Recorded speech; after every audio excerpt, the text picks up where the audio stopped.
when I was informed that I was doing this topic months ago, it was like, well, somebody wanted this topic done and nobody volunteered for the topic, so, oh, we'll give it to her, she'll do it. Okay, so, a couple of things. One is my sinuses tried to kill me about a week and a half ago, and so if my voice is not up to par, that's why.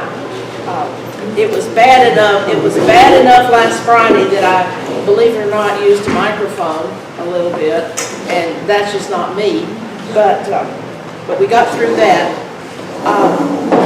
Today we're going to talk about perennial vegetables. And when I got into this topic, it just didn't seem to me like there was a whole hour's worth of perennial vegetables to talk about. So I kind of expanded the topic a little bit to include some, what I'm going to call perennializing things, and some culture methods that will take your work this year and extend it into the future, so you don't end up doing the same thing every single year. And that's kind of a perennial way of doing a garden. And if you're a lazy gardener like I am, these kinds of things might appeal to you. The older I get, the better lazy gardener fits me.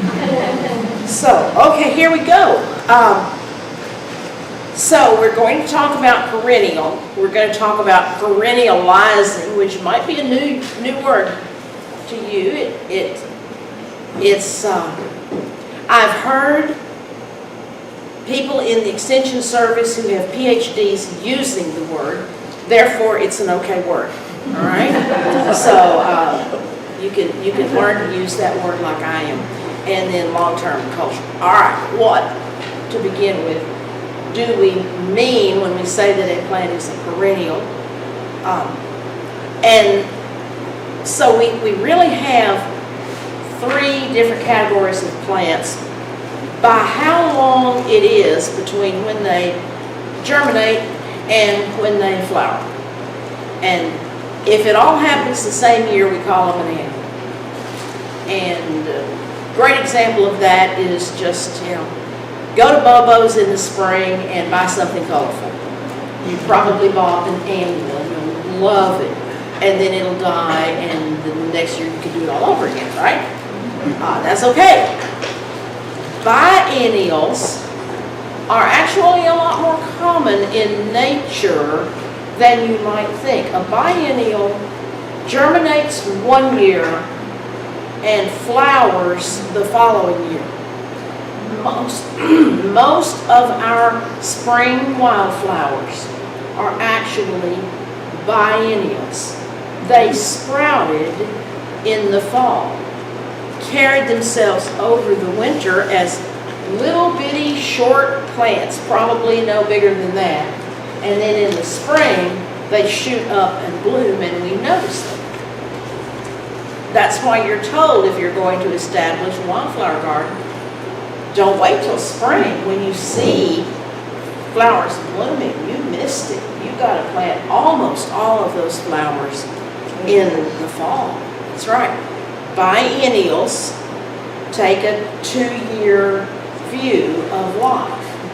Now, what would happen though if either an annual or a biennial, if you planted that in a bed that was dedicated to that kind of plant, and those seeds fell down and it starts reseeding itself, and the plants that you see are volunteers from previous planting, then you might kind of lose track of the fact that it's taking those guys 2 years, and you've just got a colony of them set up, and it looks like they're perennials, but really they're not. It's just a colony of annual plants or a colony of biennial plants.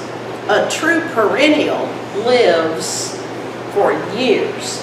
Now, how long? Well, you would call something a perennial if it made it 2 or 3 years, or if it made 200 or 300 years. it's still a perennial.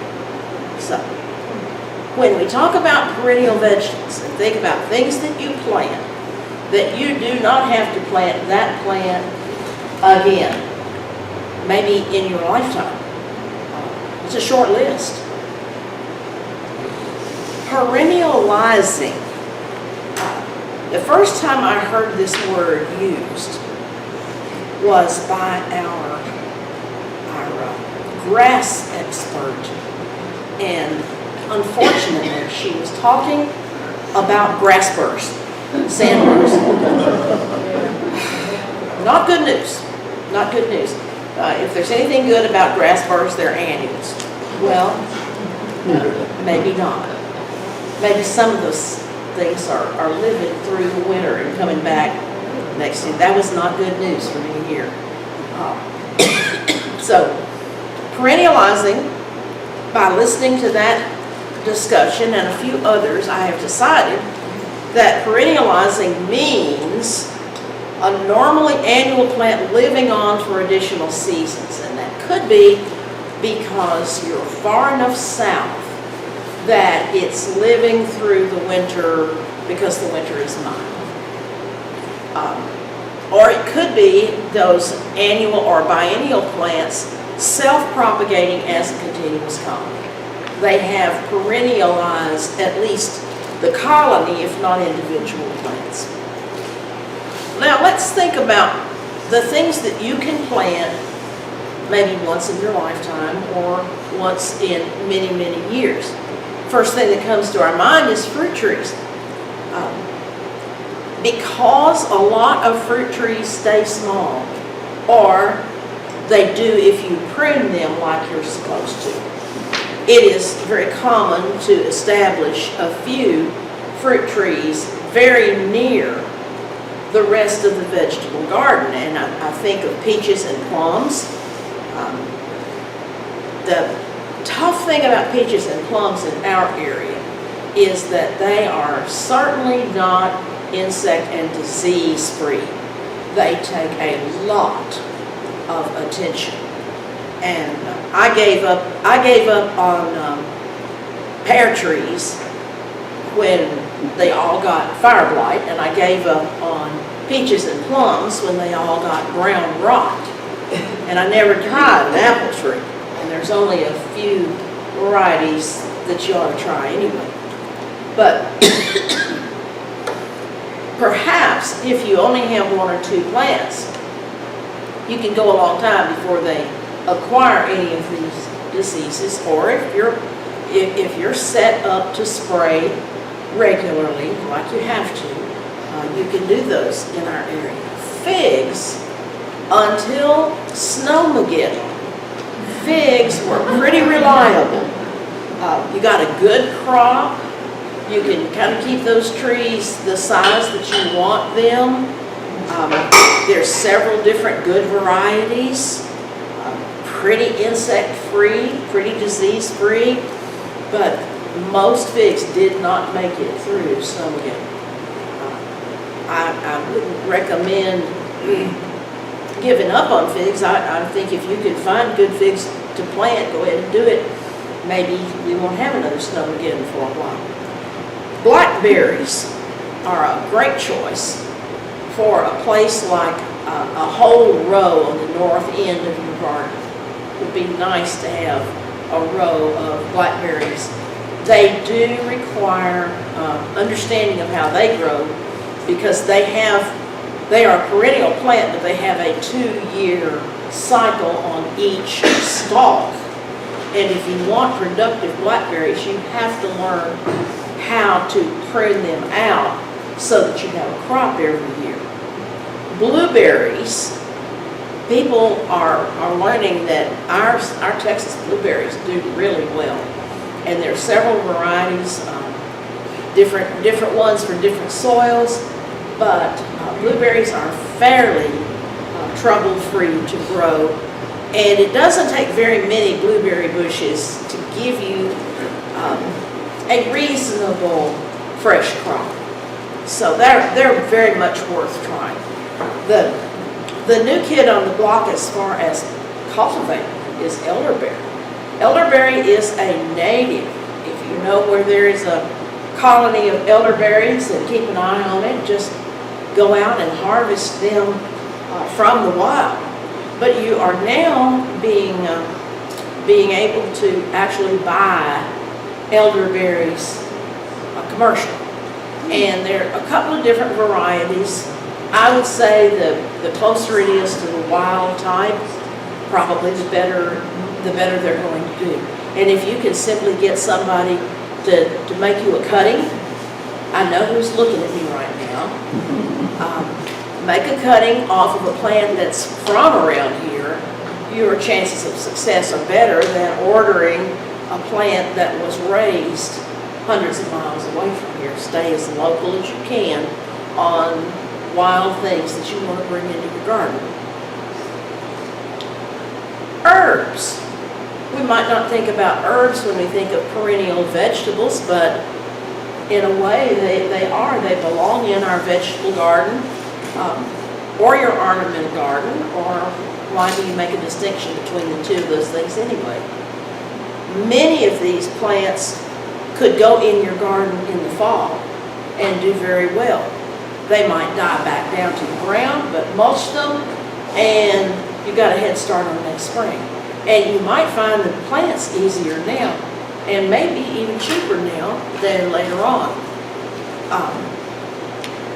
I'm going to talk about dill, fennel, and parsley some more later. Mint is a great pass-along plant. It roots so easily. Many people who have big beds of mint are excited about the opportunity to thin it out and give you some of it. Garlic chives too. That one we have at home, it does very well. Right. So think about your herbs as being part of your perennial edible garden. So now let's get into some of the really vegetable-y vegetables. Peppers. I will tell you from experience, if you have something like a bell pepper, it's a good big plant and was a good variety and you like it a whole lot, and you're sad that it's about to die in the wintertime, just dig it up and put it in a pot and bring it in. Put it in your greenhouse, put it back out in the dirt in the spring, and you will have the first pepper on the block. They will live several years if you will do that. Not forever, and they probably won't make it out in the garden, but if you will pick them up, put them in a pot, they will easily go for more than 1 year. Now, this plant right here, this plant goes by several different spellings, but this is chili pekin, or chili patine, or chili tapine, or any other way you want to kind of mumble it out. But this is a native. It's more frequently found in South Texas than it is here, but once you get it started, you will find this little thing growing out in the woods.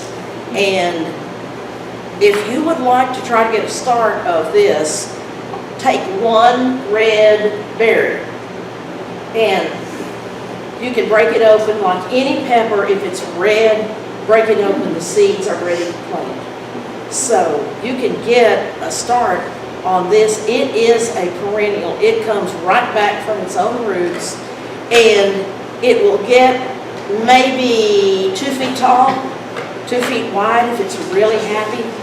Very ornamental, very easy to grow. It is not the same species as things like bell peppers and other peppers.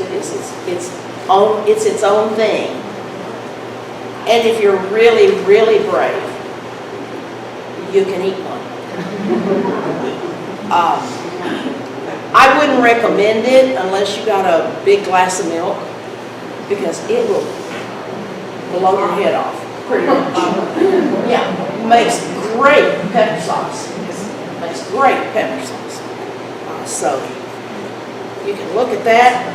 Maybe you've seen them growing in your woods. or maybe you'd like to. Birds love them. Birds love them. Mammals don't. This is one of the things you can put in with your bird seed to help keep the squirrels out. All of a sudden everybody wants one now. Yeah. It's interesting, but there are a number of plants that birds and mammals react differently to. Okay. Onions and garlic for perennializing. Now, we ordinarily think about growing onions. Very few of us grow our onions from seed. You can, but hardly anybody bothers to do that. It is too easy to go to the feed store and buy a bundle of sets. Most of those sets came from one place. Dixondale Farms raised most of those. And real, ordinary onions, the variety is important. Some do better north, some do better in the south. But none of them are what you would call perennial. There is one kind of onion that establishes and becomes perennialized. It is commonly referred to as a walking onion or Egyptian onion. You don't use the bulb. Instead, when an onion flowers, it sends up a scape and then it's got a bunch of flowers up there. Well, a walking onion, instead of making flowers, makes little bulbs. And they're about the size of a shallot, about that big, and that's what you gather to cook with. If you have a whole bunch of those things, they get heavy. And that scape falls down, where it hits the ground, they root. And so every time they do that, you now have them 1.5 feet farther into the rest of your garden. Thus the walking part of the walking onion. You can get walking onions a lot of places, but not everywhere. I was looking for where to recommend that you get them, and Park Seed Company did not have them. So I just Googled walking onion and 15 different places came up with them. And if you just get a start, that's all it takes, but put them in a bed area where, as you see, the top is falling down. You be the monitor of where it hits, and you can keep them in a more enclosed area. They're a mild onion, good to cook with, and plant them once. Multiplying onions, there are a few varieties that you can pull off the side and they multiply, and you can establish a bed of them. And I would call them perennializing, not really perennials. Garlic does very well here. There are 2 kinds of garlic, and then different varieties of each one. And when you buy them at the grocery store, you really don't buy them. They've got 1 bin of garlic, so you get your bulk garlic. But as you start pulling the cloves off, perhaps you've noticed that sometimes you have a stick in the middle, and sometimes you don't. Sometimes it's just all cloves. Well, the ones with the stick in the middle, that is the hard neck garlic, and that stick was the bottom of the flower stalk. And the ones that are all cloves don't have that. In our area, if I were going to plant garlic, I'd recommend that you plant the soft neck kind. The hard neck ones are a little better far farther north. So stick to the soft neck. Now you can order garlic sets, and you will pay $12, $15 a pound for them. And there's 7 or 8 different kinds. But you can also just go to the grocery store and buy you one for 25 cents and plant that. Break them into pieces. If the clove is a little bitty tiny, don't fool with it. Plant the fat ones, and be sure that you plant them with the bottom down and the top up. Don't confuse them, but they'll do fine. The best time to plant is October. So if you want to plant garlic, hurry. Get it in the ground now. And then next year, whenever you get around to it, you can pull your garlic, and if you wait till late spring, what you're going to find is very much what you expect a garlic to look like after it's bloomed and done its thing. Another way you can use a garlic is just to figure that what you're going to use are the greens. Just like cutting green onions, you can cut garlic, and if you want to do that, just plant the whole clove. Don't break it up into pieces. Just plant the whole thing, and you'll have a whole little forest of shoots coming up, and you can just trim them just like chives. So that's of all the things that would be just real easy to go out and do this week. Buying a 25-cent garlic and sticking it in the ground would be a real easy thing to try. So you ought to do that. Greens. We're always supposed to eat more greens, right? And a lot of people would, if you said, well, what's your favorite green? Spinach would probably be, the winner of what kind of green. Because spinach, we eat it in a lot of different ways. But if you've ever grown spinach, you know it is nowhere near a perennial.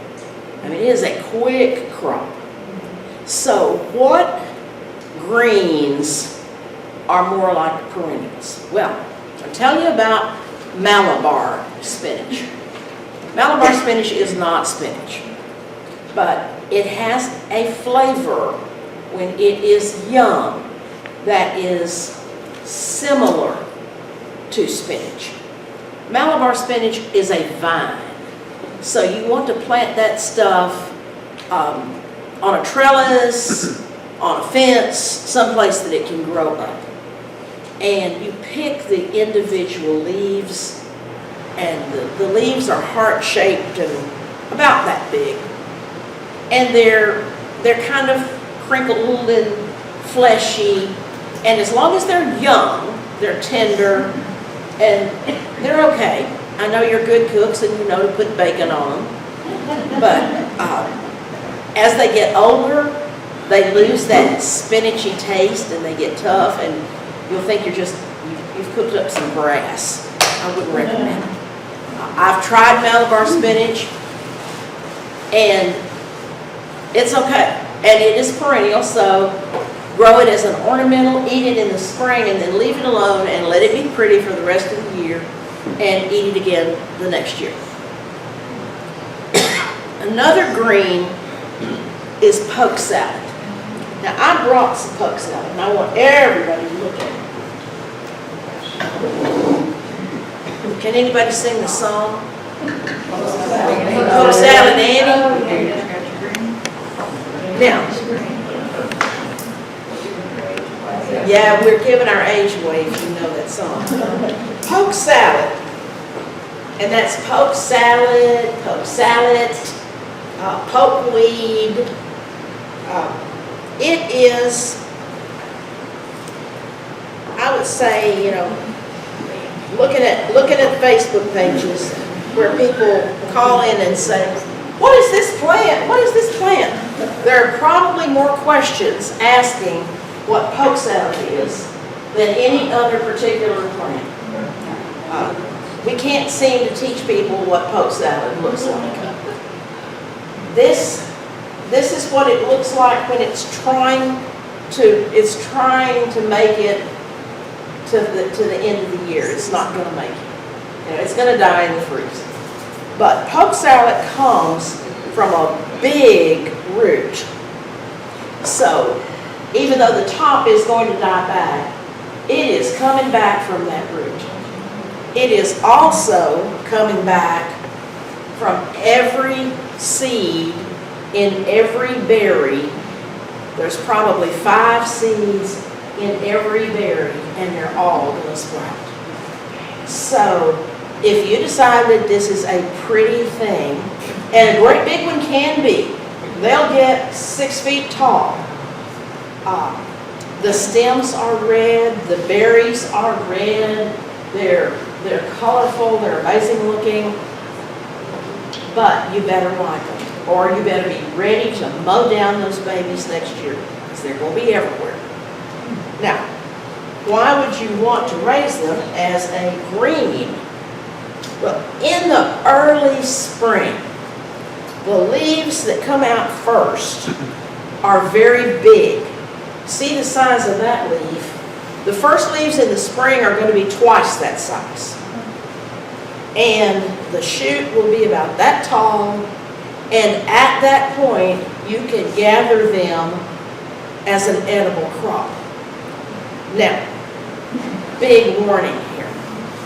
There are toxins in this plant that are throughout the plant, from the root, the leaves, the flowers, everything. And if you do not know how to prepare it, it will make you bad sick. So, here's how to cook it. Right? And if you have kinfolks that live in the Appalachians, they will tell you how to cook it. But you strip these leaves in the early spring, and then just like they were turnip greens or collard greens or mustard greens, you boil them in a pot with a lot of water. But unlike those other kinds of greens, you throw that water away. You put new water on them. You boil them again. You throw that water away. And you put water on them. And you boil them 3 times. And drain that water every single time. What you are left with looks like cooked spinach. And you can use it just like cooked spinach. You can make poke salad souffle. You can fry it up with bacon, and it's delicious. Believe me, it is good. But if you don't cook it right, it's gonna make you bad sick. So you decide. Why is it that you see poke salad so commonly around the edge of a corral or down a fence line? Because birds love those seeds. They'll eat the berries, they'll deposit their poop, and there you got the seeds right along that fence line. Any kind of plant that you see frequently right along a fence line, it's the birds. Those are bird sets. And that's why we have poke salad in places like that. So I want you all to look closely at it so that you will not be one of those people going on Facebook asking, what plant is this? And by the way, another fun fact, during the Civil War, when writing letters home was really important, but ink was hard to come by, the juice of the poke salad makes a very good ink for writing, and it makes a dye. So they're a fascinating plant, but one you'd better know all about it before you decide that it's one of your perennial vegetables. Asparagus. Now that's got to be our #1 good all the way around perennial vegetable. Asparagus is beautiful when it's growing. It is very graceful. It gets about 2 feet tall, 3 feet tall, and each stem is graceful and airy, and a row of asparagus is a beautiful thing. But growing it is a little tricky. You can't harvest it for several years, and so you can buy asparagus seeds, but I wouldn't do that. You can buy bare root crowns, which will put you 1 or 2 years ahead. So if you want to start asparagus, definitely get the roots. Don't mess with the seeds. Once you get asparagus established, they're good for about 20 years. So that's the good news. You need to plant them more or less a foot apart. So if you buy 25 crowns, you can make a row, about that long. And that might be beautiful out, that might be a beautiful thing in your yard. If you want them to do well, they need to be mulched. They don't do well trying to compete with a lot of weeds. So mulch them, and the first year after you plant those crowns, don't mess with them. Let them grow that first year. Don't even try to harvest them that first year. Well, about the second year, you can start harvesting a few. And if you've ever seen them come up out of the ground, the shoots ought to be about the size of your thumb. They ought to be about that big around if you're going to harvest them.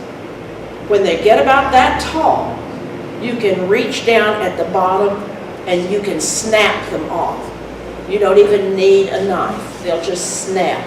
If they won't snap, you've let them go a little too long, and they've gotten a little bit woody. You ought to be able to just break it with your hand. So, when they're about that tall, and if they're that big around. Later in the spring, they're still coming up, but they're coming up about the size of a pencil. Leave those alone. Let them be the foliage for that year. Then the next spring, you're going to harvest more every year. And 20 years is reasonable to expect a plant to live. So it's a good investment. And if you like going to the grocery store and buying fresh asparagus, that's nothing compared to ones that you've picked out of the garden. They are delicious, raw, with a little butter, wrapped in bacon, any way you want to do them. But if you were just going to go for one kind of perennial to go in your garden and look pretty too, then asparagus. There are probably 3 different varieties. It really doesn't make any difference. There's one that's purple.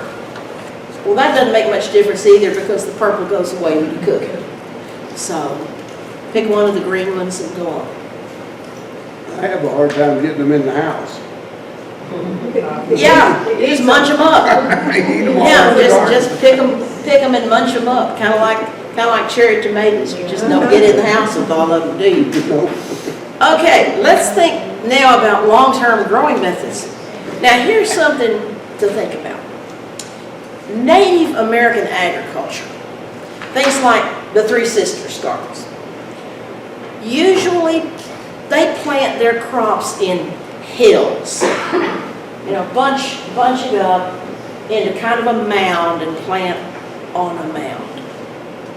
And most of the time they're planting several different things on that mound, like corn, beans, squash. When you think about why they did that, part of the reason was because they were using nothing but hand tools.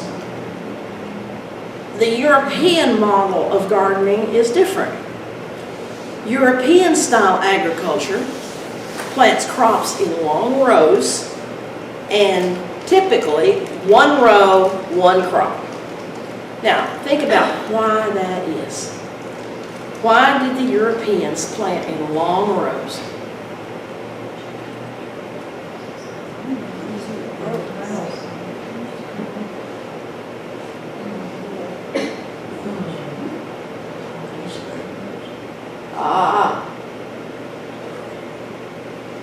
Did they have to use hand tools only?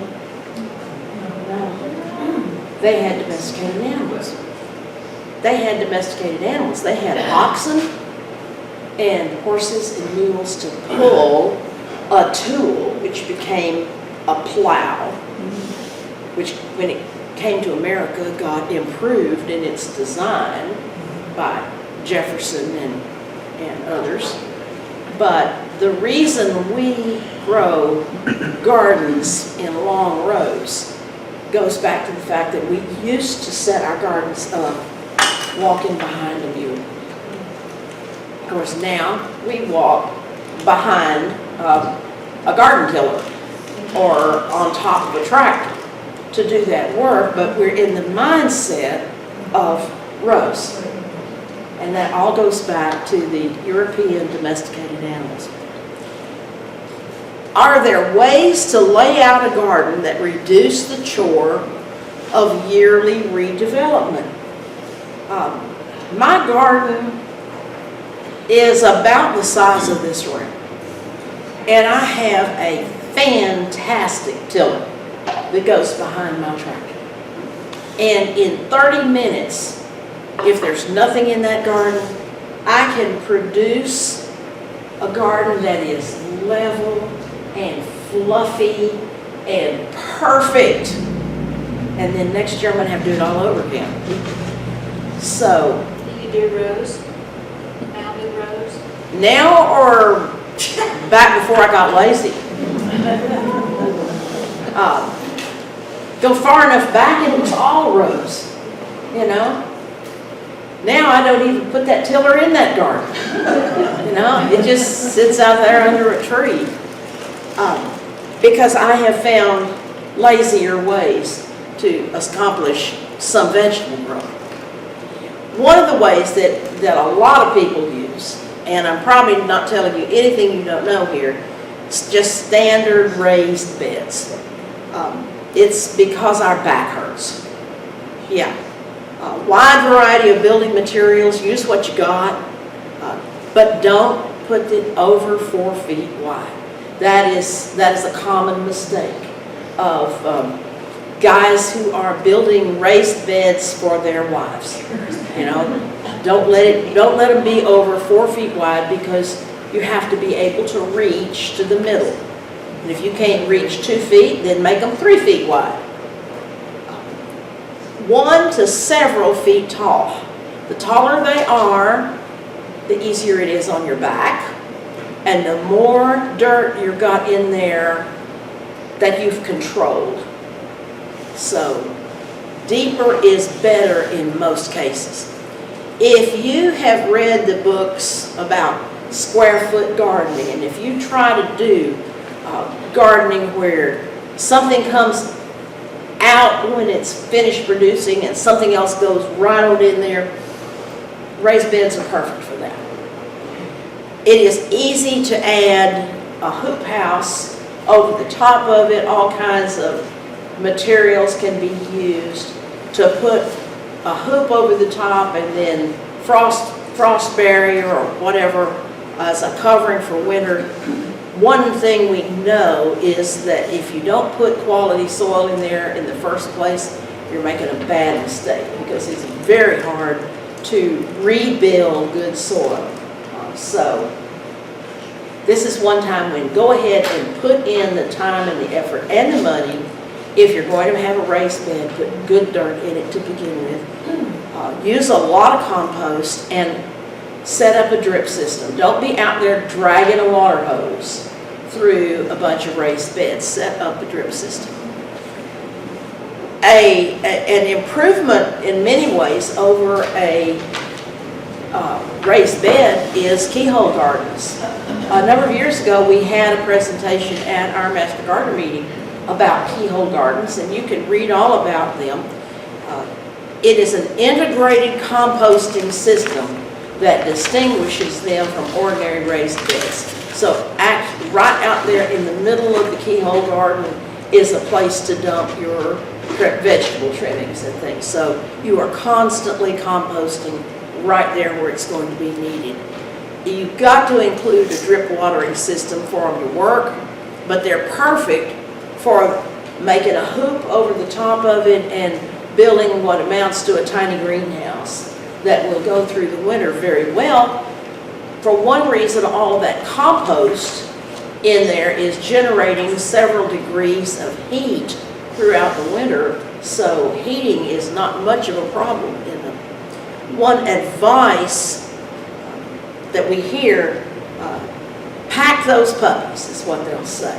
In other words, you don't want to look at a keyhole garden and see the dirt. You want so many plants in those things that you can't even see the dirt they're coming out of. So plant close and then expect a big crop out of a keyhole garden.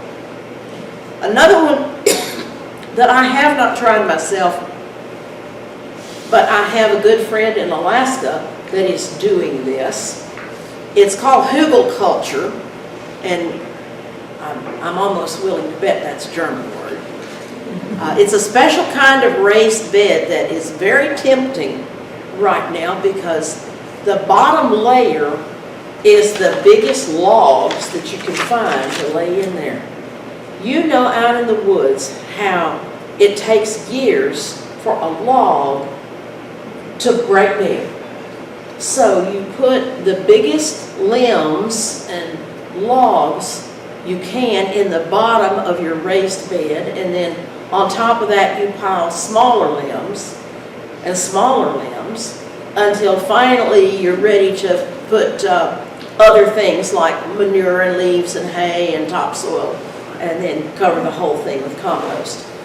It will take years for that thing to finally decay down, but the whole time it's decaying, you're building up a fantastic organic soil there.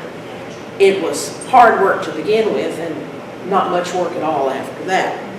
It seems to me that with as many dead trees as there are around here right now, this is something that more people ought to look into doing, because there's no way in the world we can have enough fireplaces in Leon County to use up the firewood that's laying around. Shoot, I could probably serve the entire county off my place by myself. It's amazing how much is going to go to waste. So this is one thing that could be done with some of those dead oak trees. Also, with all of those things you're getting from Amazon and all of those cardboard boxes, as long as it's not plasticized, this is a thought. If you are building some new raised beds, put several inches of cardboard down there in the bottom of it, because that, in a way, that's Hugelkulture, only you're skipping the first 20 years. So that is something to think about. Paper, shredded paper would be wonderful in here. Granted, the soil level will subside over the years, but you know that's going to happen. And then the last thing I want to share with you is using feed tubs. And of all these things, this is something that has made sense to me, and now my garden is basically rows of feed tubs. That's what has taken most of my garden area, since every few weeks I have 4 or 5 more. There's a never-ending supply. Feed tubs like this.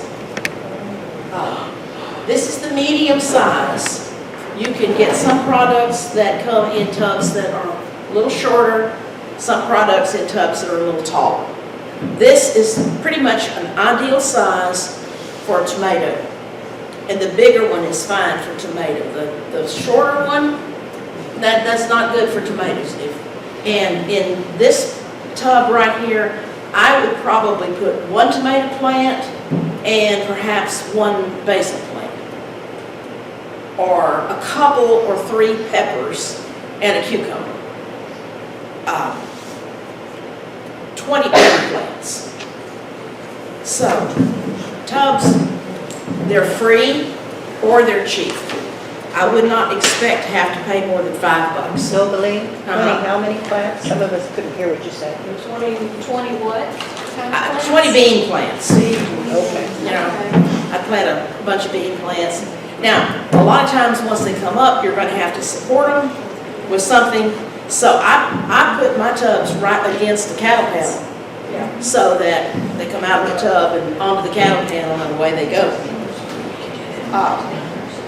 They last for many years. Once again, quality soil and compost, and expect if you're, I love mushroom dirt. And if you use mushroom dirt, expect to have to put another bucket full in there every year because the soil will go down. If you start with the soil about this far below the top, you'll also find that they're not frost proof, but they can handle a light frost. A plant that's this high off the ground and down a little bit in this is not quite as hit by a real light frost. They're ideal for a drip system, but in my experience, you need more than one little dripper. One dripper in these things, the center will remain wet, but the edges will be too dry. So I put at least 2 drippers in one tub. And the last thing is they must be perforated. They don't come perforated. And you can, on purpose, put earthworms in here, or you can wait for Mother Nature to bring you some earthworms. But in my experience, you've got to have good drainage, or someday there's going to be a disaster. The way I recommend that you do your perforations, and let's see if this will work. Let's see. You want to be the holder? Hang on. Now this is the kind of bit that I recommend. Doesn't have to be this wide. This is 1 1/4. 3/4 inch is big is fine, but this shape of bit works the best.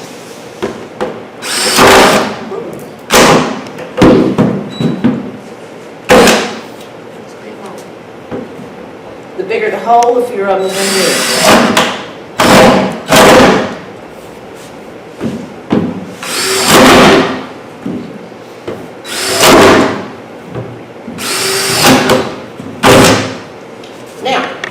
Not through. Now I've got water drainage coming out the bottom, but roots are going to find their way out of those holes. And when they do, those holes are going to plug up, and you're not going to know that. So we're going to add one more hole. Can you hold it up on the edge? All right. About 1 inch up from the bottom. Right there. Just one. Just one. But by doing that, you will avoid drowning your earthworms. I remember one time when I had a really good drip system set up, you know, about 2 gallons per hour going into my tubs, expecting to leave them on, you know, for 4 or 5 hours, good watering. Went out there and one tub wasn't draining. It was full. It had completely filled up. And there were 100 maybe drowned earthworms in there. And it smelled really bad. Really, really bad. But ever since I've been putting one perforation on the side, like that, no more problem. So, highly recommend that. Learn from my mistake. Okay. All right. Time for questions, and somebody's going to win a door prize. Okay, questions about how to not have to use so much soil in ones that are deeper. I have read that you can take the empty water bottles, you know, put some in the bottom, and I have even put pine needles, pine straw, but The only problem with pine straw is it tends to be acid. right? Yeah. You gotta make sure your plants don't. Yeah, and most vegetables don't want acid. This is where I put my cardboard boxes. Yeah. You know, if you're gonna fill up the bottom of this, if you're gonna go 1/3 of the way up with cardboard boxes, good idea. you're gonna have subsidence. So next year, you're gonna have to add more stuff. But this is where your cardboard boxes and your shredded paper can go, right here. But I would not fill it up, anywhere near the top. I would get about 4 inches. But you there. still need a good, 6 inches of soil. Oh, yeah, oh, at least. 5 gallons for a tomato plant. So you can't fill this all up with non-soil. Mine are completely full of mushroom. Yeah. Yeah, I get a lot of mushroom soil, and then I get a 2-year supply of mushroom soil, so I use it like that. Other questions? Well, okay. Oh, yes, where do you get the feed buckets? Where do you get those feed buckets from, Empty? Go on any of the Facebook swap and shops, Okay. say, in search of feed tubs. And if somebody wants to charge you a bunch of money, don't. $5, I would say, would be the maximum fair price for them. And a lot of people, they just want to get rid of them. So, like that, or just find another master gardener who raises cows. Make you a friend. Because, like I said, I get about 4 of these every month or so, more than one person can need. So I've got places I send my extras. Any other questions? Well, all right, I have a door prize, and it is this feed tub, which is ready to go. Now, here's the thing. There's a spelling error on the first page of your handout. First person to find it wins the door prize. Lazy gardeners. Well, okay, all right. Which one of you two was first?